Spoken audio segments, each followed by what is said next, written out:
Welcome, everybody, to this week's Pluralia Dialogos, where I'm very, very happy to be joined by two excellent guests. We have Dr. Nicolai Petro, the professor that I've spoken to. Nicolai has given a wonderful presentation from my Rising Tide Foundation on the issue of tragedy, and he is the professor at the University of Rhode Island for political science, the author of The Tragedy of Ukraine.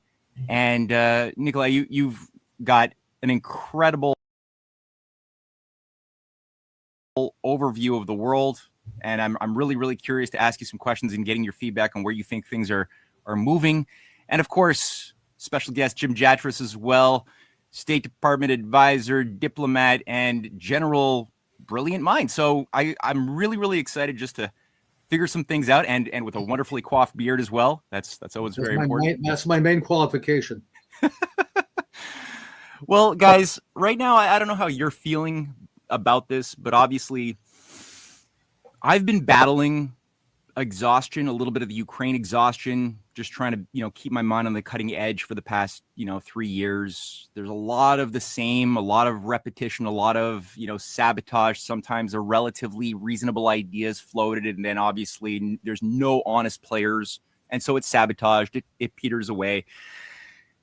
I'm hoping that something may be a little bit different. Something feels something feels different to me this time around. But maybe I'm wrong. The 12 or the 28-point peace plan that emerged onto the scene through leaked documents over a week ago has some good elements in it, I think. But also, is anybody agreement capable? Is it hogwash? Is it already sabotaged? What's going on? So there are things that are new.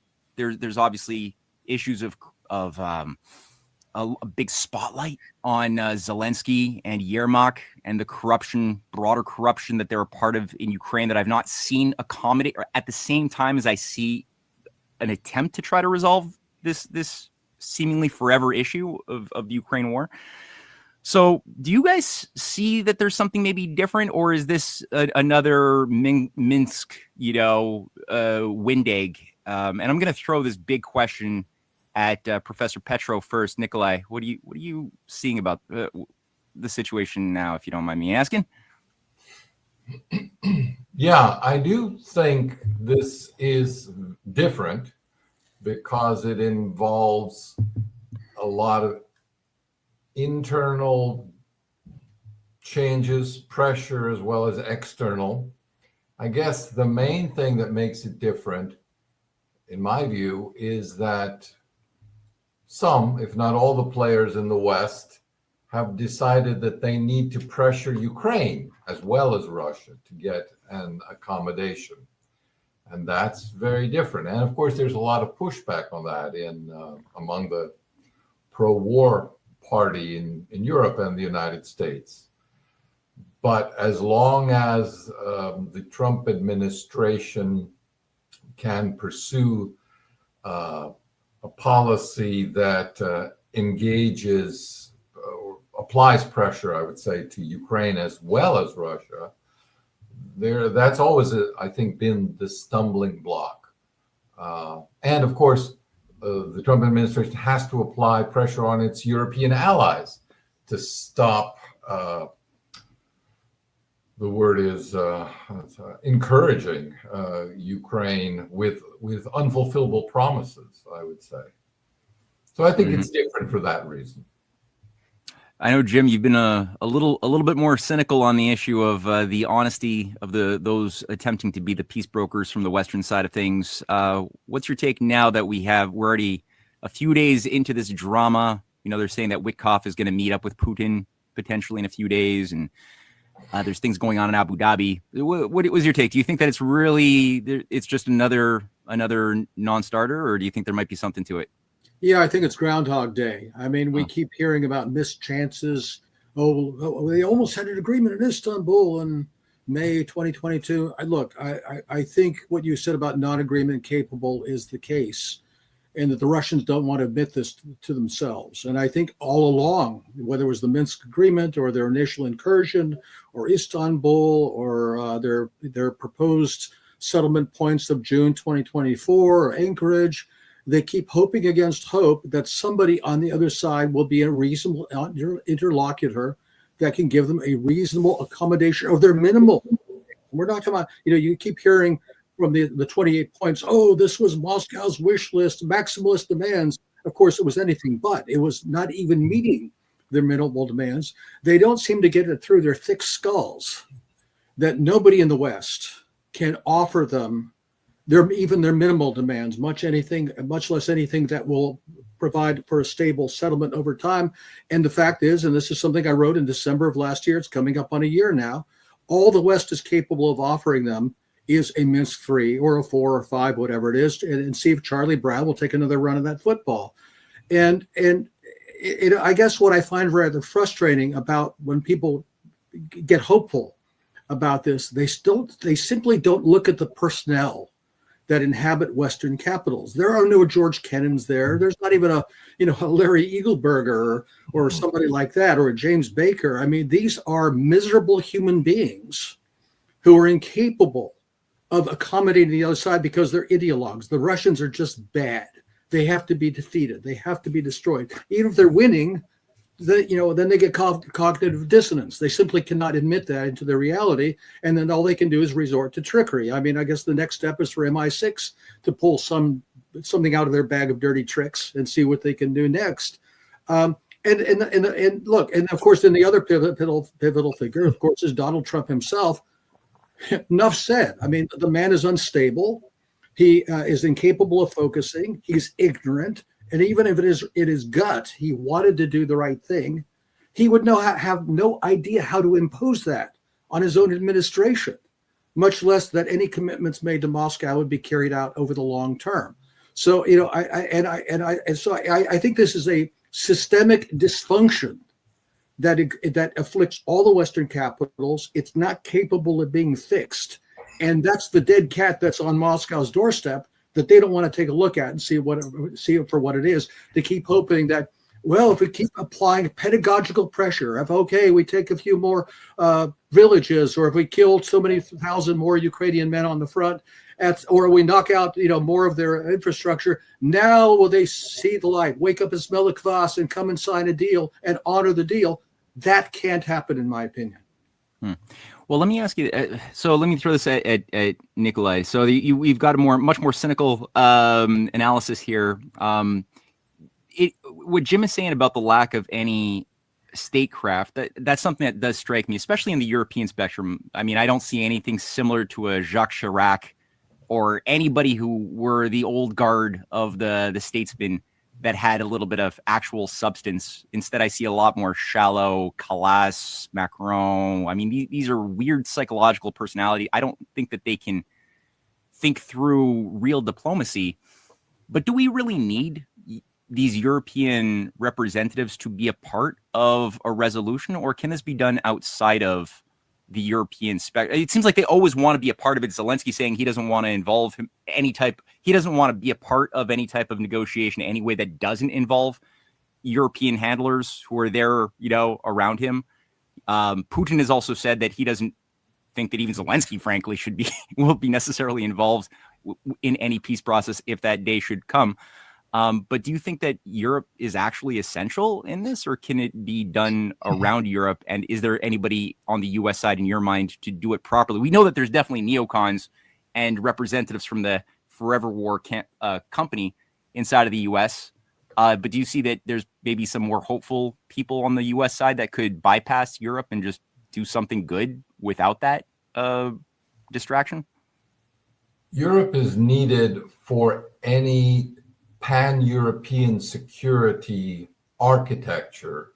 That is one of the ideas being held out that Russia has talked about a lot for a very long time, but that is again reiterated in the 28 points that we've all seen.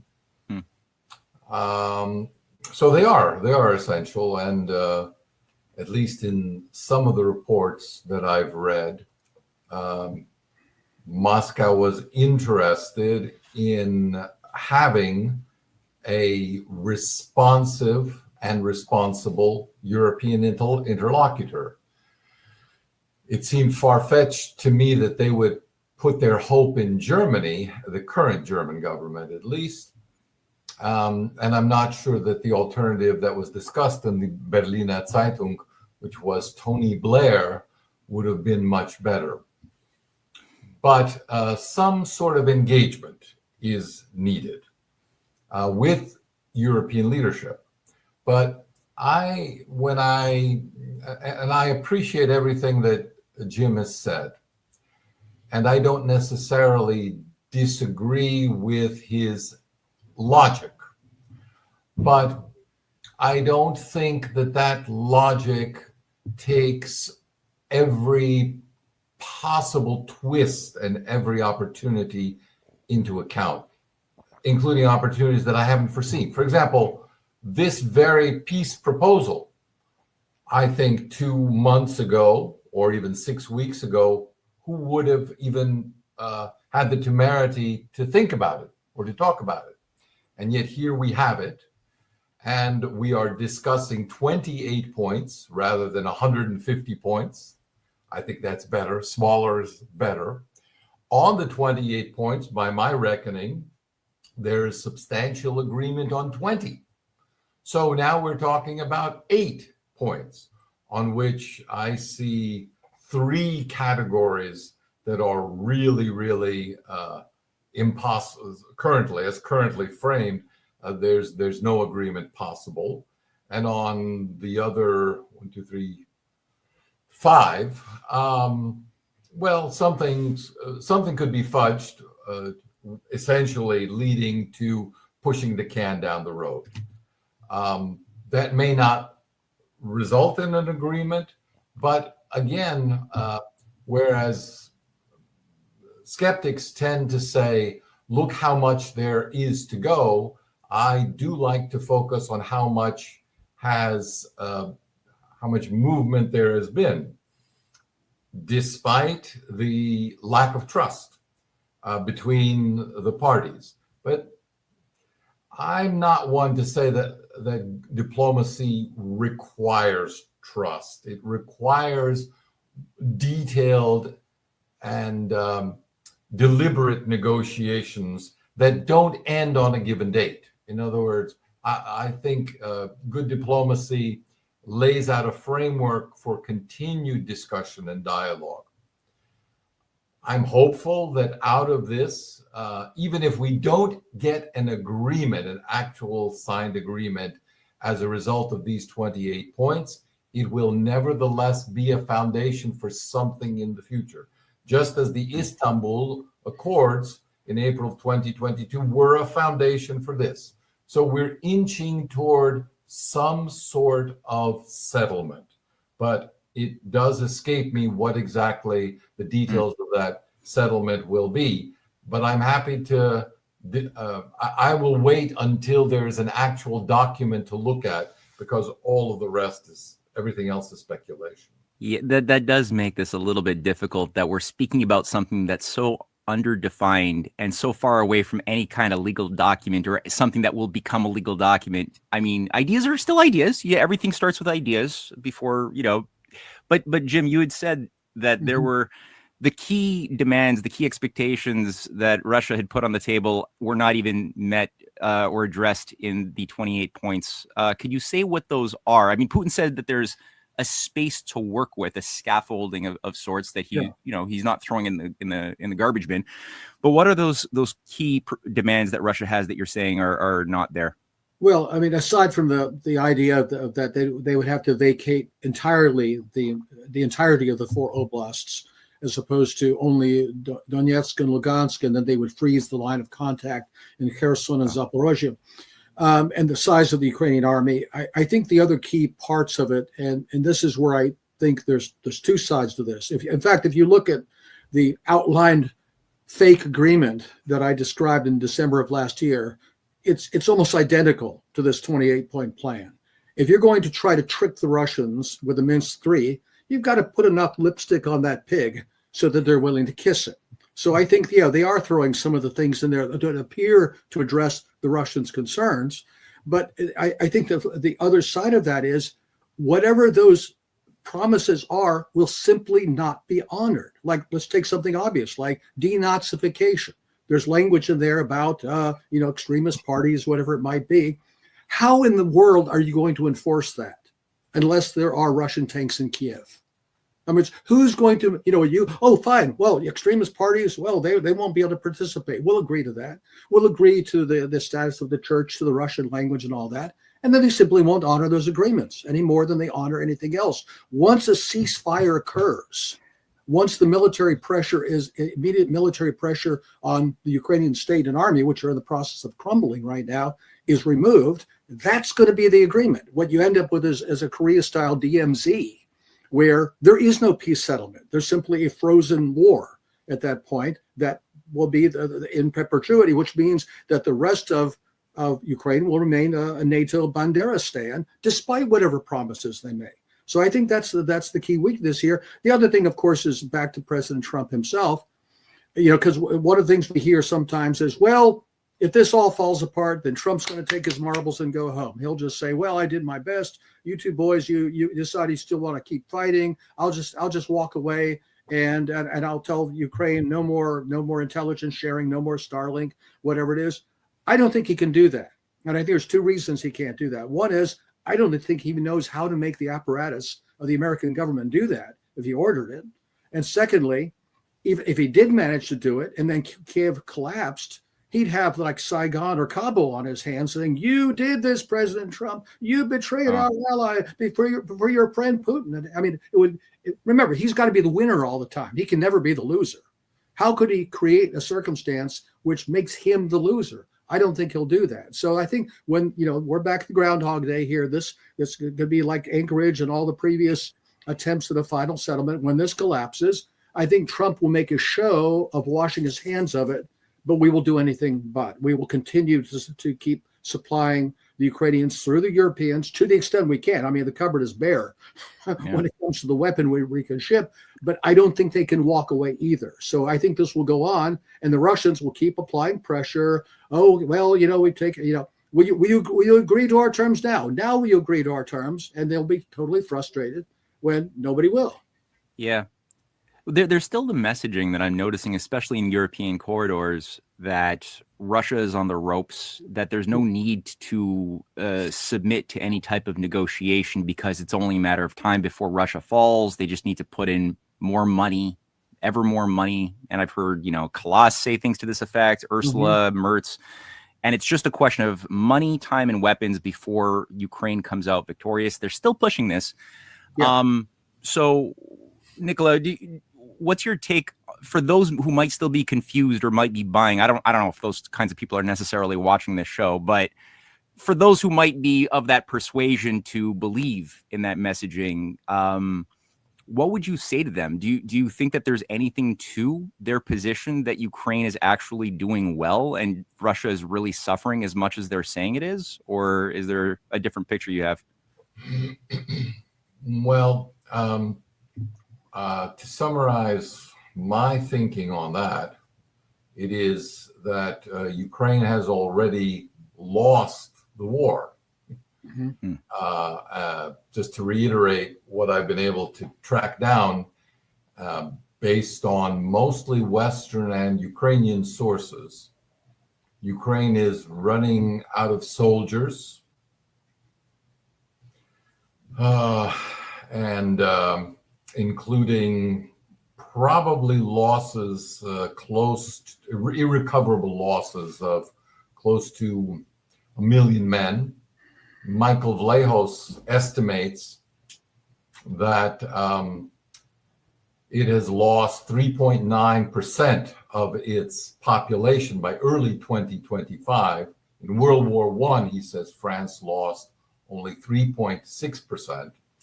Perhaps the most devastating aspect of this is the desertion rate, which has doubled in 2024 and doubled again today. The former prosecutor general of Ukraine, Igor Lutsenko, who supports the war effort, says that one soldier leaves his post every 2 minutes. In total, It is estimated now that half of the Ukrainian armed forces are considered AWOL. Wow. There's a mobilization campaign has been underway for, well, since the beginning of the war. Zelensky has said they're trying to recruit 30,000 new soldiers a month. But according to several German news reports, 2/3 desert before they get to the front, and a third leave the conflict as casualties, so a net gain of 0. Obviously, we know that Ukraine is running out of money. Its projected budget deficit for 2026 is 40%. We don't know, the EU has no idea how to cover this deficit except to seize Russian sovereign assets. But that may be more difficult than they would like, and it's not sure what solution they'll come up with. And then Ukraine is running out of people generally. According to the BBC News, Ukraine, 28.7 million now, down from 52 million in 1991. The death rate is the highest in the world. The birth rate is the lowest in the world. All of these things, of course, are making the continuation of the war very difficult. It would be good for European leaders to acknowledge this. I'm not sure that they ever will, but one thing I hear different reports about, and I don't know which is true, is do they actually know this information? And what role, if they do know this information and accept it, it is playing in their strategic analysis. Because if they do know the information, the truth of the matter, then it seems to me their strategy in the long run is self-defeating. It cannot be sustained, and they would not want to sustain it. So what they should be engaged in is finding a way out for themselves, primarily, because I think European political leaders, like American political leaders, Russian and Ukrainian, are primarily interested in saving their own skins. And in this case, their political careers. And that's very difficult for the current political elite in Europe because they have dug themselves such a hole in supporting Ukraine. But I think that seems to me would be something that would interest them, finding a way out that would allow them to save political face. And at the same time, one of the ways I think that they're doing that is selling the longer prospect of war with Russia. In other words, not actually going to war with Russia, heaven forfend, but building an army that would be capable of doing so, which would essentially be an injection of government funds into the economy and allowing the European budget deficit to skyrocket to 150, maybe 200% of GDP. I think that's something that they would willingly do. Yeah. And simply say that in the worst case scenario, if Ukraine accepted a deal with Russia that they didn't like, they would say, as The Economist has said, well, you can't trust the Americans. We always knew you couldn't trust the Americans. And we've been stabbed in the back. And of course, that's going to be the Ukrainian line no matter what, that we've been stabbed in the back. But maybe out of all this backstabbing, we'll get a peace agreement. Maybe. Jim, okay, I got a twofold question for you. Number one, if the Ukraine project is flushed as we know it, as far as, let's say these raids on Zelensky's offices in Kiev, the possible prosecution of Yermak if he doesn't get killed on the front lines or retire to some resort in Israel or something, or Turkey, I don't know. But if that doesn't happen, let's say the project is flushed on the Ukraine front, do you foresee any likely openings of yet new fronts? I know Moldova, right on the border of Ukraine is definitely a high priority. They're lighting some fires. Drones are flying out of the sky, apparently from Russia, just landing perfectly on buildings, and they're making, clearly scandalous. They're trying to create gossipy scandal there. You've got Serbia. There's definitely evidence of fire starters there. There's a bunch of points where new fronts could feasibly be opened. Do you see that as something that they might be running towards right now?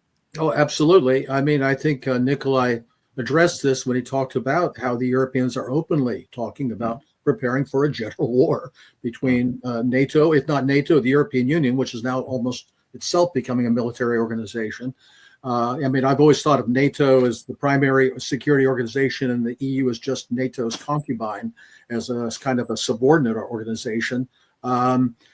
I do think there's a lot less daylight between Washington and the Europeans than people think. I mean, Pete Hegseth was very explicit back in February about talking about the desire of the United States to make the Europeans carry the weight for the Ukrainian war so we can go on to Iran and China, whoever's next. And I think that is still basically a game plan. Yes, obviously these European leaders hate Trump. Most American political leaders hate Trump.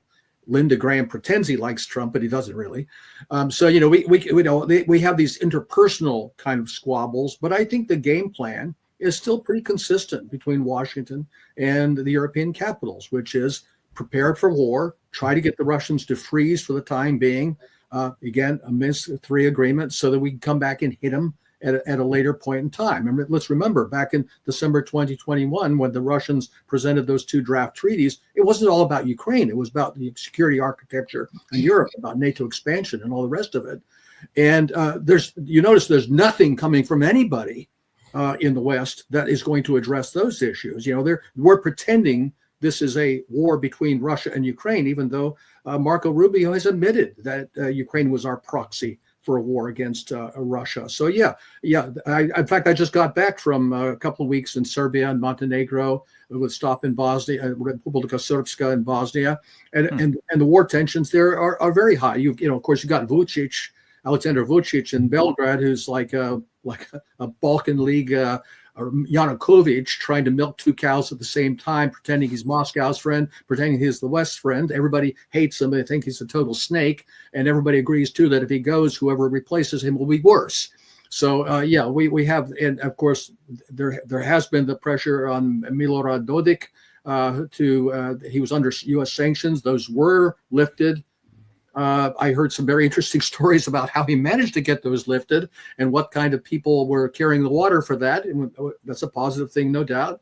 We had the fixing of the election in Romania. We can't leave that out. We had the fixing of the election in Moldova to get Sandu reelected. I mean, there's a lot of material there. And of course, look what happened in Syria. I mean, so Ukraine is just one element on the chessboard. Biggest element at the moment on the chessboard, which is essentially a conflict between the thalassocratic, Anglo-American global American empire, the GAY, versus the Eurasian bloc. And I hate to say it, this is moving toward a global conflict. I mean, more and more, I think we see the Ukraine theater merging with the Middle Eastern theater, and who knows when the Far Eastern theater is going to heat up. Yeah. I think the best way that war could be avoided, and I don't expect Nicolai to agree, is that Moscow stops fooling around with the idea that somebody is going to meet their terms on Ukraine. When Boris Johnson went and sunk the talks in Istanbul, he said, Russia must lose this war and be seen to have lost this war. And it seems to me the opposite is true, that Russia must win this war, and more importantly, NATO must lose this war and be seen to have lost this war. And that's where I think the Russians have to figure out what their end game is. I think Nicolai is right. Militarily, the Ukrainians have lost this war. The regime and the army are visibly crumbling. The question is, what are the Russians going to do with that victory? What do they see as the end state in Ukraine that constitutes not an agreement, but victory? And it seems to me there's essentially two options. One, and both of which involve the liquidation of the current Ukrainian state. Moscow takes everything up to what had been the line more or less of the Russian Empire or of the Soviet Union before 1939, and leaves the Western crumbs, Lvov and the rest of it for the Poles and the Romanians and the Slovaks and the Hungarians, in Uzhgorod or Lvov to fight over the scraps. Or they take Odessa, Kharkov, everything east of the Dnieper, Kiev, and then leave some sort of rump Ukrainian state, parachute, Medvedchuk or Azarov or somebody like that in there to run a puppet regime on behalf of Moscow and what's left of Ukraine and create like a second Belarus or something of that sort. I don't think any other outcome would be stable, but I think that kind of outcome would be a sufficient shock to American hegemony in Europe that NATO and the European Union could not survive as organizations. I think that would be the most stabilizing outcome and the one that is best calculated not to help lead to global war. Okay, so let me, Nicolai, if you want to address that, or please do. I think there's a lot of merit to what Jim's envisioning, and his proposal makes sense from a Russian perspective. The only thing I would say is that I think that outcome, namely that Russia's, that we have a perceived NATO defeat, is much closer than maybe he thinks. Mm-hmm. And that that Russia doesn't need to be overbearing in its victory. It can, I think, be magnanimous to some extent, and work toward specifically trying to devise out of the shambles of the post-Cold War order some sort of security arrangement with Europe if it is willing to agree to it. And if it is not willing to agree with it, if NATO is not willing to agree, then over the long term, pressure will build within NATO that will split it into constituent members of NATO and the EU that will seek precisely that sort of security, mutually beneficial security and economic arrangement with Russia. And that will be unstoppable given the perception that Jim talked about, and that I think is at this point inevitable, that Russia has come out on top in this war. Yeah, I tend to also think in those terms as well. Like, I know that the European pan-Europa idea might have been sold with a really, really nice packaging, but looking at how it's actually manifest over the last 30 years makes me wonder if this ungovernability factor was not maybe baked into it. I'm presuming, I don't know that for sure, but either it's incompetent or it was like designed to fail in some way. I don't know. But the only way that I could see Europe becoming something you could negotiate with is if you have got the dissolution of the different members within things like NATO that abolish the national sovereign ability to make decisions on security matters or economic matters with the European Union more broadly.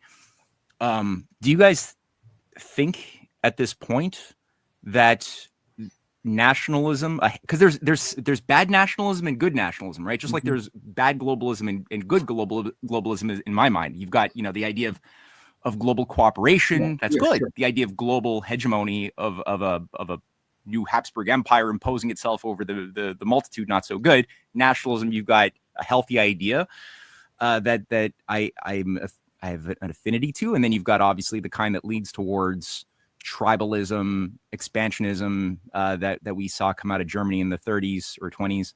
So do you guys see at this point a potential for healthy leadership and healthy nationalism to emerge in the transatlantic at this point? Or do you think that something cataclysmic has to happen before people wake up sufficiently to realize that they need to think completely differently about what their values are, what the purpose of our society is, how we negotiate with countries that might, be very different, China, Russia, other countries? Do we need that sort of, I have a lot of friends who say that we just need some form of massively painful shakeup to wake us up out of our stupor. I hope not. I hope it can be done in a way that doesn't involve a lot of death, because I've looked at history. You guys have looked at history. It can get really, really Mm-hmm. terrible. And sometimes dark ages you don't bounce out of. Sometimes it's multi-generational. That's also a risk with these things. Can I? Yeah. Just, I want to, excuse me, Jim, for jumping in, but I wanted to just say that I do distinguish between good and bad nationalism by not using the term nationalism in a good sense at all. For me, my research has convinced me that nationalism in all its forms is bad, but the positive component of love for hearth and home is called patriotism and civic patriotism. So I would distinguish and point to the literature by people like Maurizio Viroli and others who talk about that distinction. Okay. And I'd like to see it brought back, the distinction between patriotism and nationalism. In terms of the shakeup and the damage, this is it. We're in it right now, in the midst of it, certainly in this war among brother Slavs. And I greatly appreciate President Fico of Slovakia reminding us constantly. I'm sure he's not the only one, but whenever he says it, my ears perk up. That he says this is a tragedy for all of the Slavic peoples in Central, East, and Eastern Europe. Mm-hmm. This is precisely the trauma that Russia and I think patriotic forces in Ukraine, Belarus, Eastern Europe, and Russia are seeking to overcome. But I think they do at some level recognize that without engagement with comparable allies in Western Europe, it will be difficult to have a new European system. And the core of that system will be some sort of non-aggression agreement or pact. No pact lasts forever. I'm not promising peace on earth, obviously. But if that could survive for a generation, it would be a good sign and would most especially allow Russia to recover and allow Ukraine to recover and allow any situation that ends the actual killing begins, in my view, the process of healing. Because the process of reconciliation and healing between the vast majority of Ukrainians and Russians is natural. It stems and flows out of a common historical matrix and a common historical framework that is, in my opinion, and will be undeniable as soon as the guns are pointed away from each other. Mm-hmm. And that's my hope for the future. There are mechanisms, and I've talked about truth and reconciliation commissions. I think that would be a great thing. And there have been Ukrainian politicians who have talked about that as well. So, but the greatest hope for a peaceful future and reconciliation and stability in the world and in Europe, I think, lies with reaching an agreement on the cessation of hostilities as a cessation to the fighting. But I'm not a supporter of a ceasefire. I'm a supporter of a true signed peace agreement, because a ceasefire will indeed be manipulated, particularly by the Ukrainian government and by those behind it, to rebuild not Ukraine properly, not the society and its economy, but specifically its military, to use as a bulwark against Russia. And that leads us back rather than forward. Again, this is where I agree in part and disagree in part. I agree if there's a genuine settlement that the division between Ukrainians and Russians, which fundamentally is no different than the difference between Bavarians, Prussians, and Saxons. They're basically the same people. The Ukrainian state itself is a kind of a historical accident stemming from the Soviet period. I do think, however, and not to beat a dead horse, that there's simply no prospect of a negotiated settlement that will not be in effect of Minsk III, that anything short of a Russian victory and the liquidation of the current Ukrainian state cannot produce the outcome that Nicolai is describing. But I think the bigger problem we have in Europe is this. Yeah, I agree with Nicolai about patriotism. I do think, however, that ultimately patriotism has to be based, at least in a European context, on an ethnic component. It can't be purely civic. I mean, France is France because it's full of French people. Yeah, sure, you have Alsatians, you have Corsicans, you have Bretons. They are historically part of France. But once France is majority Algerian or Moroccan, it won't be France anymore. And you can talk civic out the wazoo. You're simply not going to be in the same country as it was before. You know, Russians like to talk about, oh, we have 101 different nationalities, blah, blah, blah. Yeah, but that's, you know, the country is not called Yakutia or Ossetia or whatever, you know, whatever else it is, Mordovia. It's called Russia because there's a Ruski core that built that state. And all these other peoples have their place historically in the country that was built by essentially by the Russians.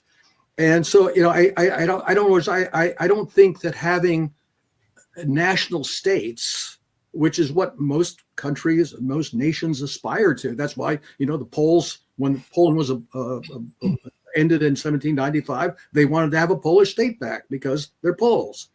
It's a perfectly natural yearning for almost every natural nation, and that's what that's why we have different states, Romania, Hungary, and so forth, with a core, an ethnic core that defines it. It doesn't mean it has to be destructive, negative, tribal nationalism that's hostile or intolerant toward other nations, especially if they are people who are indigenous to that land.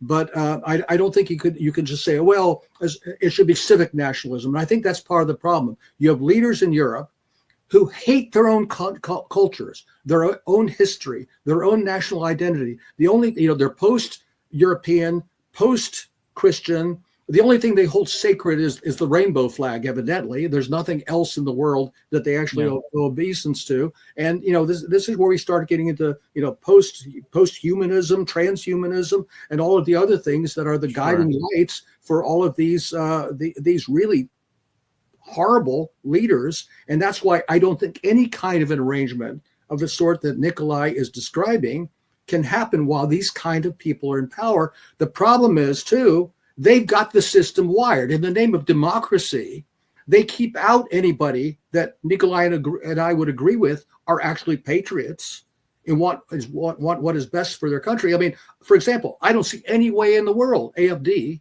can ever become the government of Germany, because nobody will ever form a coalition with them and they will never be a majority.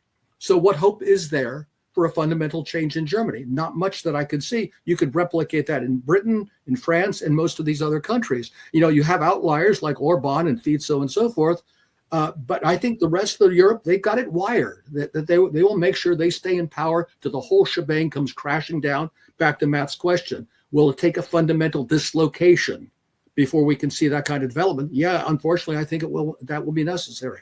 Can I ask you both to explain to me what seems to be a rather striking inconsistency in what you're saying, which is that, as we understand it, nothing can change in the system because it is locked down. Mm-hmm.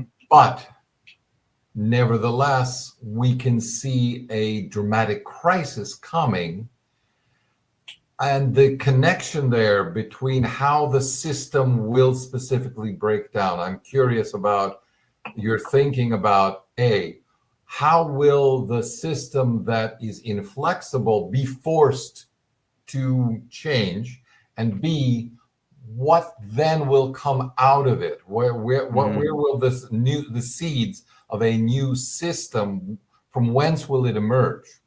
It's a great question, by the way. You should be the host. It's very good. Hey, Jim, I'll let you handle that. I'll throw in a thought as well, but you go. Well, I think the short answer is we've seen this. We saw it in the Soviet Union in 1991. We saw a system that was locked down, that was incapable of change. We had a guy at top who tried to shake it up and try to make it less irrational in order to try to preserve the system. Instead, what he ended up doing was destabilizing it.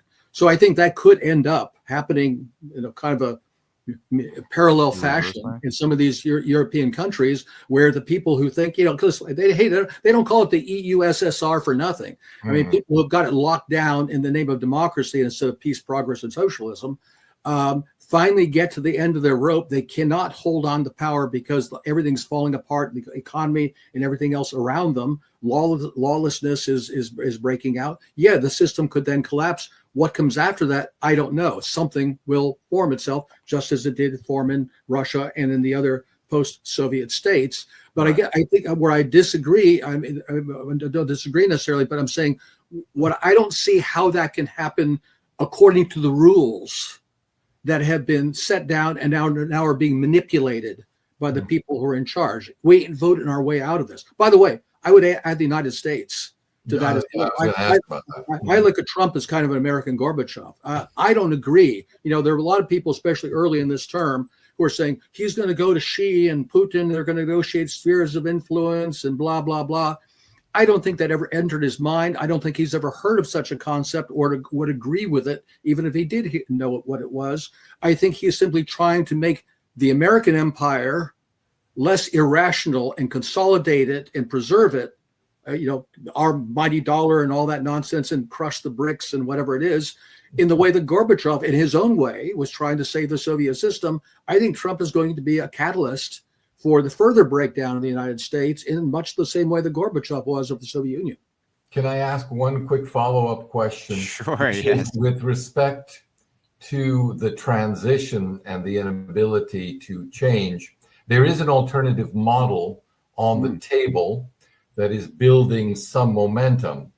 It's basically multipolarity or multi-nodality, with different spheres of influence managing their own discrete territories, mostly to their own benefit, but then agreeing amongst themselves about the general benefit for humanity and what can be accommodated.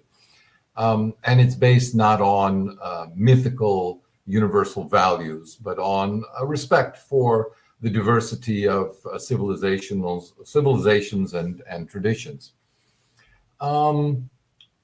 Could that be an effective vehicle for avoiding major conflict? And could there be forces in the United States and Europe that could latch onto that model and be willing to build alongside their own territories alongside it or along with it? Well, I'll also add one addendum to that question too, which is not all people who use the term multipolar mean the same thing. And when a neocon or a Marco Rubio uses the term, I know he doesn't have the same thoughts in his mind as a Xi Jinping who might use the same terminology. So the question in my mind as well, that kind of plays on yours. So you're getting an overload here, Jim, but is I could conceptualize an Orwellian kind of Oceania, Eurasia, East Asia control mechanism but at the same time, is that peace, or is that still going to be run the way Orwell warned, with a perpetual war and and psyops forever to keep each person contained in their zero-sum system, constantly sort of on edge and complacent to the some more broad control mechanism? Or do you have a more authentic, what I think Putin, Xi Jinping idea of multipolarity involving an obvious sphere of influence, which is undeniable? You're going to have that with civilizational characteristics, but that still collaborates with something that is common to our humanity with the other blocks, adjacent to that particular.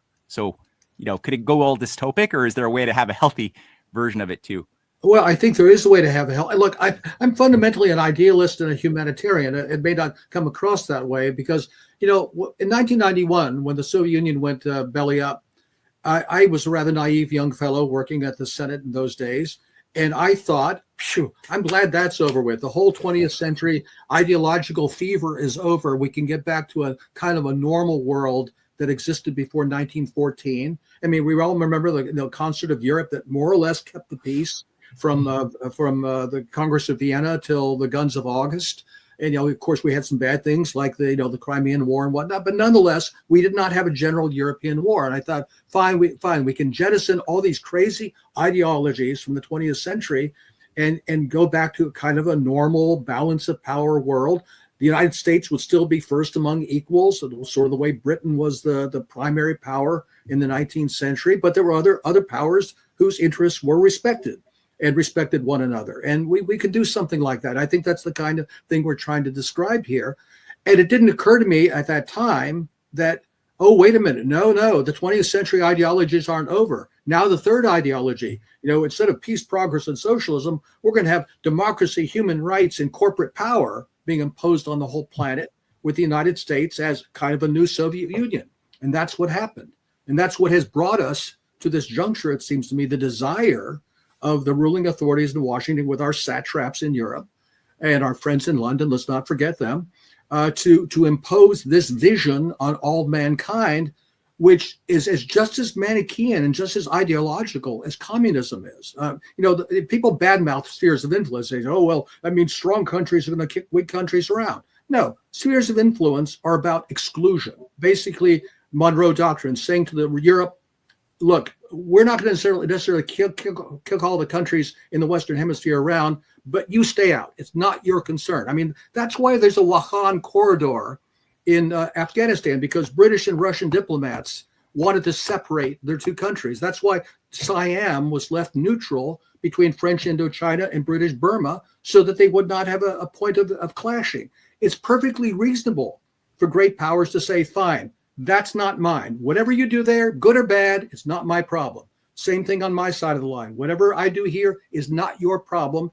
Let's observe the rule of the law of the road. Let's keep out of each other's way. Yeah, I think that's entirely possible if you have healthy, sane, emotionally stable, nationally patriotic people who would look out for the best interests of their people and cooperate with other people accordingly. We ain't got that. We ain't got that in any Western capitals except maybe Budapest and Bratislava. So what do we do? Yeah. I don't know. Yeah.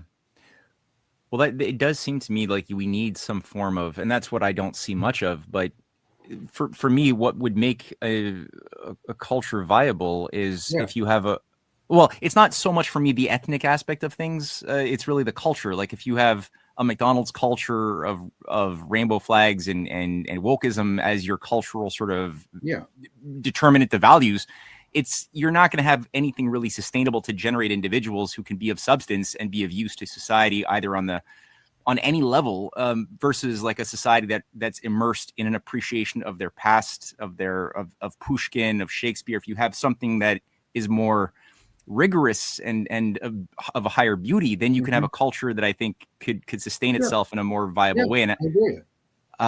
That's where Nicolai, I think the question regarding the shakeup, like if we didn't, in my mind, I was thinking if we didn't have a Great Depression, we didn't have to have a Great Depression. Like these bankers didn't have to orchestrate a broker call loan on the same day to put the needle in the bubble and blow it out in order to do a wealth transfer and, destroy the lives of millions of Americans and then Europeans.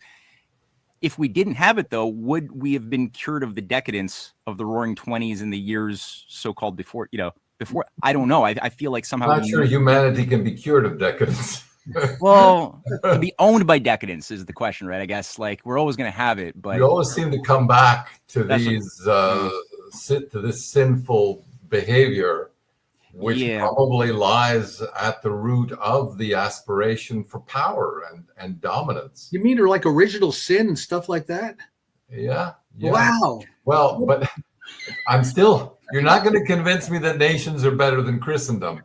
But I think Christendom is itself made up of nations. I mean, okay, I'm an old softy for the good old Romaic Empire, misnamed the Byzantine Empire, and human vice is what it is. Like the Marquis de Rochefoucauld said, hypocrisy is the tribute that vice pays to virtue. I mean, even a world of people with vices they could at least aspire to be virtuous. They could at least pretend to be virtuous. I mean, people talk about like Russia, like everybody who wants to be anybody in Russia nowadays has to pretend to be a good Orthodox Christian. Maybe some of them are good Orthodox Christians, but at least you're in a culture where it's good politics to pretend to be one. Right. Which is sometimes that works too. It makes you better to pretend. Yeah, exactly. Exactly. Well, yeah. It seems to me the problem with nationalism is that it magnifies our bad impulses, and I'm not I'm done with the nation state system as a hopeful construct. I'm looking. If there is to be hope, I see it in some sort of a broader civilizational accord in this kind of multipolar framework, which is very murky to me at the present. And we won't actually know what it looks like until there are institutions anchored to it. But I think it'll be something different from the system that we've grown up in today. Yeah. Well, I think we can all agree that we are living through, and there will be, by necessity, some form of new system that we're living through. Yeah. The character, it's so underdefined, and what it's going to be exactly could be really, really, really bad or potentially really good. And I don't, there's going to be some growth pain, some birth pangs along the way. That's for sure.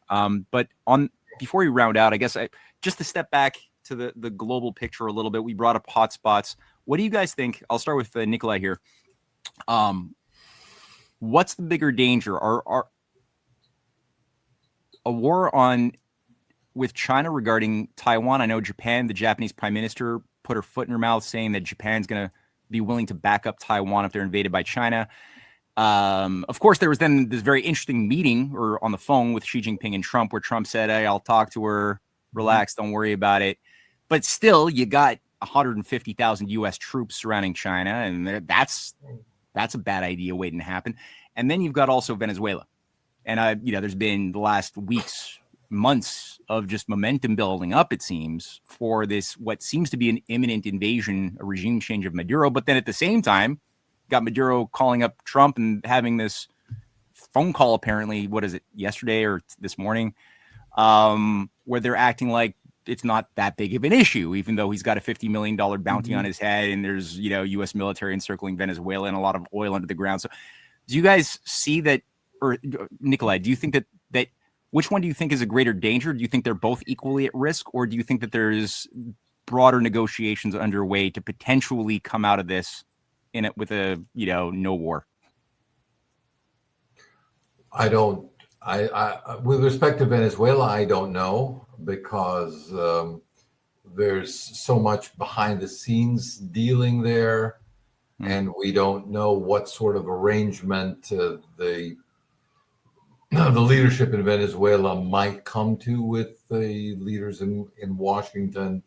But it does seem to me to be as much an economic and geostrategic negotiation as it is anything else. I think if on that one, my guess is if Washington had to send American troops into Venezuela and there was resistance, it would be very, very bad for the administration and would wreak havoc with America's standing in the world, which is something we're willing to sacrifice as long as it's part of our long-term sort of project in the world to build make America great again. But if it happens and we can't control it and spin it, then it becomes a problem. With respect to China, I'm hopeful that the Chinese leadership has the savvy and the diplomatic skills to avoid being dragged into a conflict. That's my real hope, because to the extent that Washington can pull strings of lesser players, it is doing that to basically annoy the Chinese. But the Chinese, I think, may have the longer term perspective, the perspective of civilizational wisdom, and be able to say, these annoyances are things that we can take in stride and will actually redound to our long-term benefit, because we can see that benefit in the long term. And I don't think that they are at all interested in giving into military action, even if highly provoked by the United States and its allies. Jim, same question at you. Yeah, I think the mind of the U.S. deep state is still deeply infected with the bacillus of global domination. There may be some retrenchment in the Western Hemisphere to consolidate our base for global projection, but we certainly have not abandoned it. Where Venezuela fits in, I'm not exactly sure. I think largely this is Marco Rubio's thing. It's a prelude to regime change in Havana as well. But I think that if there is any discussion going on with Caracas, it is designed to weaken Caracas enough to basically get them to agree to all sorts of things that will further weaken Venezuela to prepare for a regime change that might not require military intervention in the future. But it's not going to be any kind of peace with Venezuela. If we do go in militarily, what I suspect will have happened would be something similar to what the Soviets did when they went into Afghanistan, engineer a coup there and have the new coup leaders call in as we're inviting you in to fight now the rebels. Something like that could happen. I hope that doesn't happen. When we talk about China, I think we have to talk about not only putting Ukraine on hold, but what's going on with Iran. I mean, Iran is the other element of the not big three, but let's say big 2.5 in the Eurasian camp that still needs to be taken off the table. That little 19 days, 12 days, whatever it was, spat certainly has not solved that. We have to keep in mind that the real president of the United States, Bibi Netanyahu, has his own designs of what he wants to do in the region. So let's not count that one out yet. I think China is off for the future. We're not prepared to fight a war with China until we take care of Iran and find some way to at least neutralize Russia as a backstop for China. Neither one of those is going very well, by the way. But I think that's what still needs to be done before we can confront the Chinese. But look, they openly talk about war with China, 5 years or so? So I think that's still in the cards. I don't think the Chinese obviously will provoke that. I don't think Taiwan will do it unless they're suicidal. I mean, if they declare independence, then of course China has to do something. But I'm hoping the Kuomintang is strong enough, and that most Chinese on Taiwan, let's remember, this is part of China. It is China. Yeah. That they're civilized and self-interested enough that they know they don't want to become another Ukraine, which is what Washington is setting them up to be. I hope, and if of course, if the DPP can be gotten out of power, the Kuomintang gotten into power, I think that could work out fairly well for the long term. But it's all very fluid, depending on what happens earlier in the falling dominoes. If I may add just one thought, I think what we're pointing at, what I see is a strong Russo-Chinese alliance is really the best hope for peace in the foreseeable future. Yeah. I think individually they'd have a harder time, but they've got particular talents as well that they've been able to bring to bear to really challenge certain rigged rules of a game that otherwise couldn't be challenged. So I think you're right. Guys, we're at the top of the hour, and we've gone through a lot of very complex material, and I love the fact that you both have different hypotheses on different points on principle. You're totally on the same page, and I think that this conversation has really helped me. I think it's helped a lot of the audience members trying to make sense of a world that's completely nuts in so many ways, but yet we have a desire for a future, and we believe that humanity is made for something better. So thank you guys both for doing this, and I look forward to future chats. Thank you very much. All right, bye-bye. Bye-bye, guys. Bye.